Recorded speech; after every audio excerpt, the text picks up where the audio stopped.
Hi, this is John from johnsifferman.com, where I teach real-world strength training. This is a video tutorial on how to crawl, how to move on all fours for the purposes of strength training and fitness. Crawling is a natural human movement, so I'm going to leave coaching cues to a minimum. I want you to explore these movements on your own. Don't be too dogmatic about them, and just see how they feel. So I'm only going to give you a couple of coaching cues. The first being, I want you to have a pretty much flat back while you're doing these. The other thing is I want you to remain buoyant. Balance your body weight on all four of your limbs so that you're not sitting back too far on your feet and not too far forward, because you'll fatigue very quickly. So keep this balance, and you'll do that with a flat back.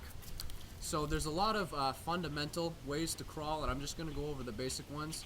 There's virtually infinite variations for how to move on all fours. But you've got your basic crawl, the contralateral crawl, often known as the bear crawl. That's moving the opposite arm with the opposite leg. So left arm, right leg, right arm, left leg.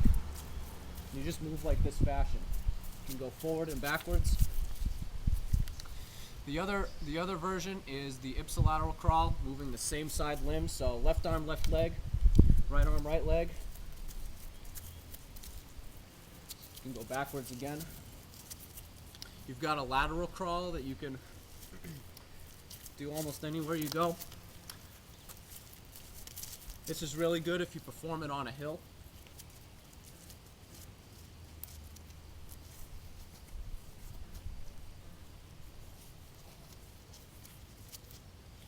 Hopefully your hill isn't wet like mine is today.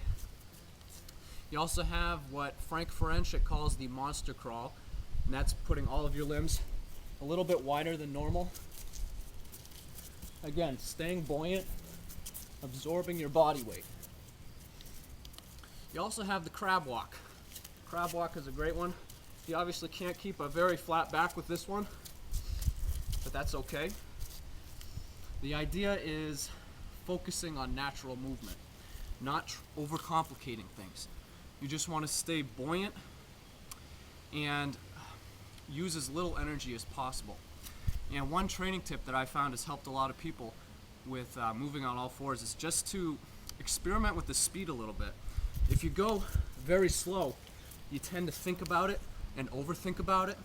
So if you try increasing the speed just a little bit, you might find that it becomes a more natural movement. And that's what we want. We want you to move naturally. So don't feel limited by, I don't know how far the camera frame goes, but don't feel limited by moving a little bit faster in that bear crawl. So this is John from johnsifferman.com. Try out these and let me know how you do.